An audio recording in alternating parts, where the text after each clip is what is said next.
Hey guys, Brian from RVing Illustrated. I'm stuck in traffic on the way home. It's the day before Thanksgiving. I guess it's to be expected. Was thinking about something I read on the forums the other day. Now I've seen this before, and I don't know. I guess it's one of the little things that irks me a little bit when people try to sell their thoughts to you on how things should be done. And I guess that's a nice way to put it, but there's some times when people do things the way they do it and other people don't agree or think they're crazy for doing that, or they can't do that, or it's just not a good way of doing it. It just kind of irks me a little bit.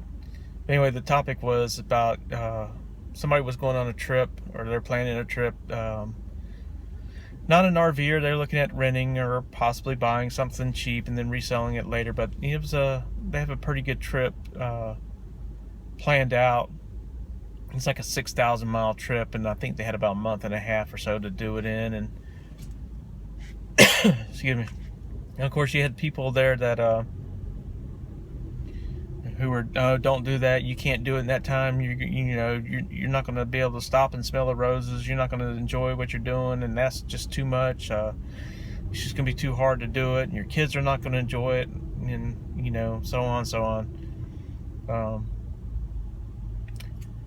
And why it's a pet peeve of mine, or how it irks me, is that people are different. Some people like to drive.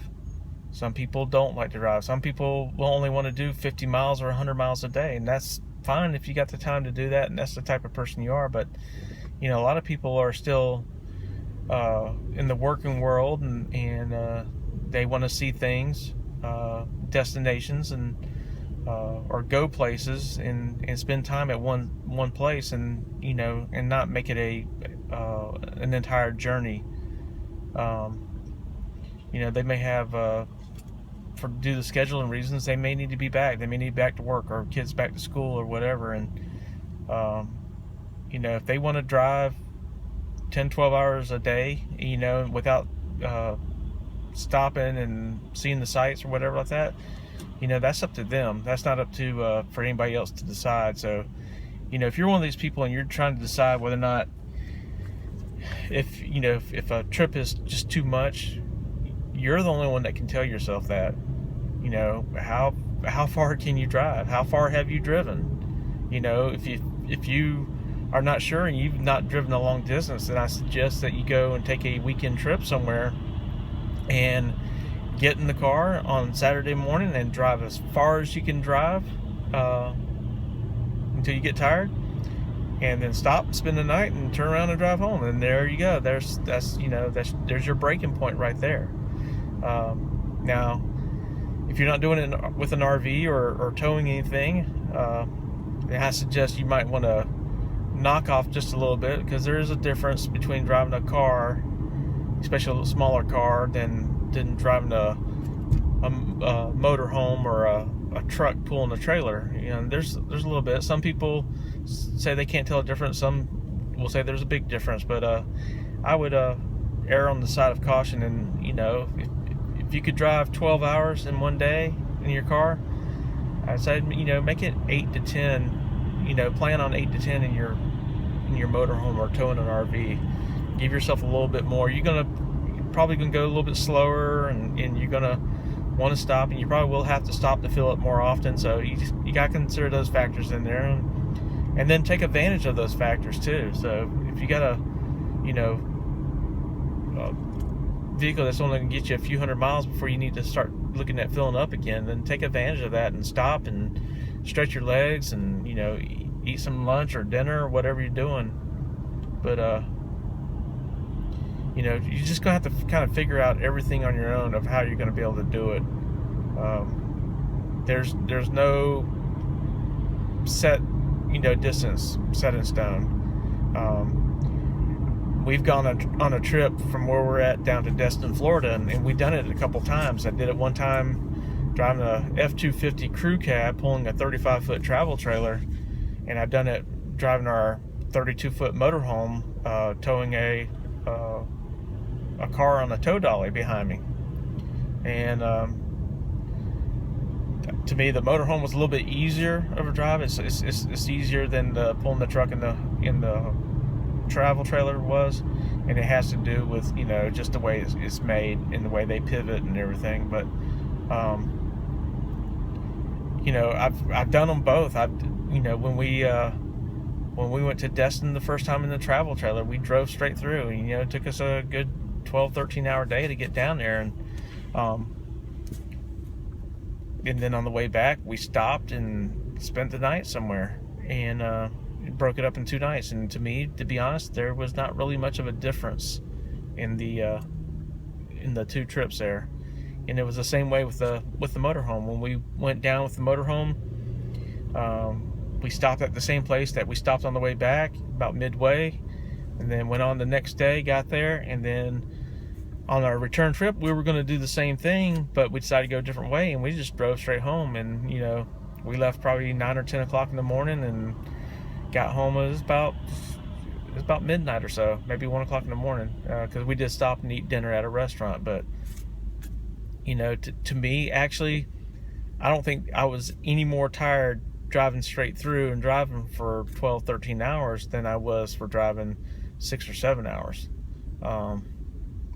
It's just, I mean, that's just me. And I guess maybe taking the factor that once we got to a location to stop, that, you know, we were at an RV park, and we did plug in out, you know, we did unhook to go get something to eat, to go, you know, because where we stopped at was a place where we wanted to go out and about that night. But not every trip will be like that. It may be an overnight in a truck stop or a Walmart or wherever, where you may not unhook at all, and it just may be a stop and sleep and then get up in the morning early and go, and that's fine if you got time to do that.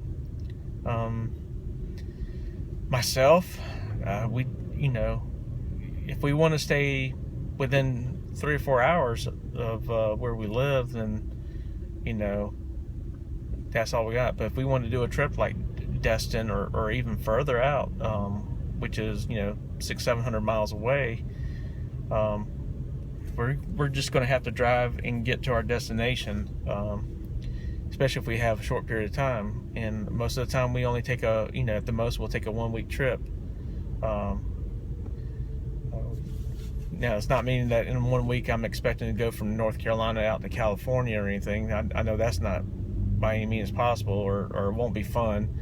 I guess it is possible. It wouldn't be fun. I've driven the route between Georgia and California 3 times. Once by myself, twice with a wife, and it's, you know, 12 hours a day in 2 stops overnight, and that's just the way it is. And like I said, it's possible with the motorhome or RV, but it's not something I'd want to do in a week, and because all it would be a straight shot out there, turn around and come right back. 2 weeks would be more doable, but it wouldn't give us the time to stay in places for periods of time where we want to. There's just too much that we would want to see. But, you know, that's not for everybody. Not everybody will want to see. They may just want to go to Los Angeles. They don't care about seeing the Grand Canyon or Petrified Forest or Painted Desert or Phoenix or Tucson, or, you know, all those different places. They may not care about that. They just want to go to Los Angeles. Well, then, by all means, hey, knock it out, do it, and enjoy your trip. But it's not for everybody. But anyway, I just wanted to pass that along, and love to hear what your thoughts are. Go ahead and leave a comment down below, and be sure to check out our website at rvingillustrated.com. We're on Facebook at facebook.com/rvingillustrated, on Twitter at rvingillustrate without the letter D. And we're getting on to, I just signed up for Instagram, so hopefully we can start using that in the future. I don't know exactly how to get to it right now. I'll have to post that later. We'll have some link somewhere to it. Anyway, tomorrow's Thanksgiving, and wanted to wish everybody a happy Thanksgiving, a happy holidays. Be safe. Watch out for others on the road, other crazy people. As I said, I'm in traffic on the way home. Been in the car for about 30 minutes, and I've made it about 15 miles. So, kind of tell you how it's going for me. Got about another 20 miles to go. So, we'll talk to you later, and have a good one. Bye.